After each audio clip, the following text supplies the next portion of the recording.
Hi, this is a video walking you through the explanation on how to do your child observation permission verification. So there are a couple parts to this assignment.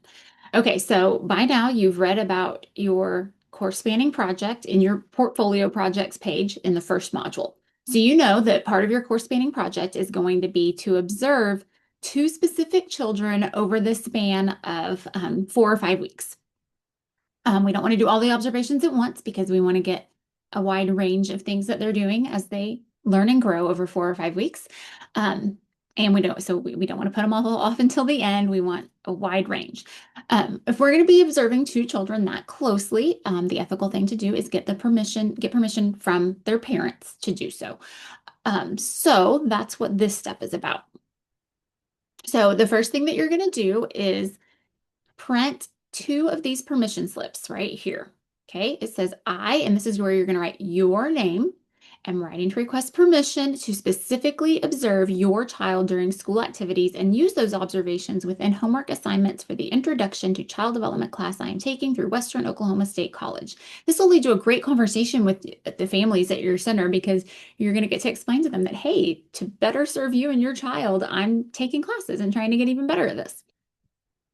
Your child will not be asked to do anything that varies from what other students are doing.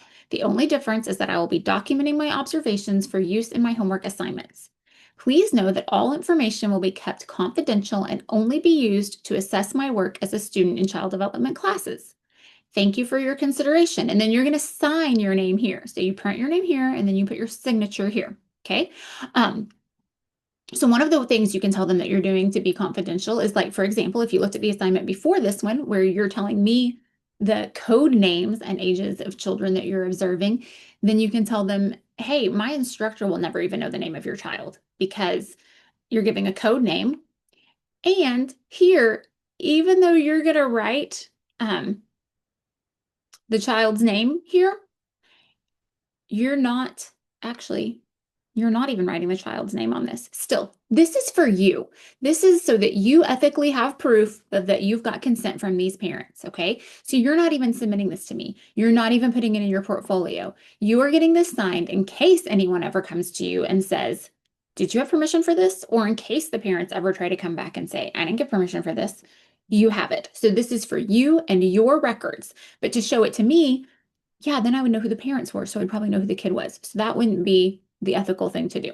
But you're going to print two of these, your name, your signature, then your name goes again here because it's you they're going to tell if they decide to withdraw this consent. And then I don't remember. I think since I put student's name here, I must have meant you instead of child. You could put both on this line if you want so that you remember. Because again, I'm not even going to see it. The parent signs or the guardian and the date. Okay. So you print two of these, do all that, have a discussion with the parents, and then you keep this for your records. Okay. Here it says, do not submit the slips. Keep them for your own records in case you ever asked. Then you are going to submit to me two photos. When you're getting this signed, you're going to ask someone else at your facility, hey, will you take a picture of me and this family member and this child? And then you're going to keep your face where I can see it, but you're going to put stickers or blur out their faces. Very much blurred out. I don't want to see them at all. If they've got some birthmark on their arm that would identify them, blur it out. Okay. I don't want to see. You're going to submit two photos, one with each family and child. So your face visible, the child face covered, the parent or guardian face covered.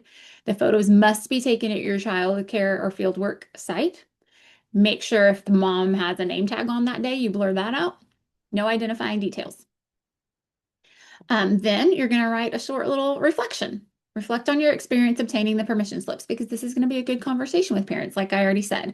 So you might consider how the families responded, any challenges or surprises in gaining consent, like were they hesitant or were they super excited for you? How this process helped you think about confidentiality and professional communication. So a paragraph, 4 or 5 short sentences, okay? Do use good grammar and all those fun things, okay? So what you're going to submit is your two edited photos, edited because the faces are going to be covered, and your reflection paragraph. So this could be 3 separate uploads, photo, paragraph, or you could write the paragraph and embed the photos into that. I don't think I wrote this anywhere in here, but I'd really like you to um, caption. Well, I guess you can't do that if you submit if you submit them separately. Maybe title.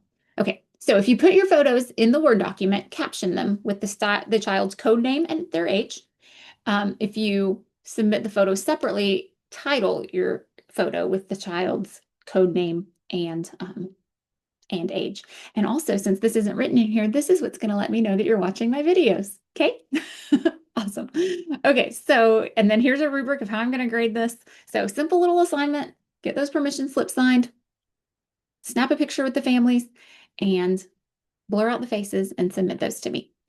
And then in the next couple weeks, we will get started with those observations. Okay. Thanks.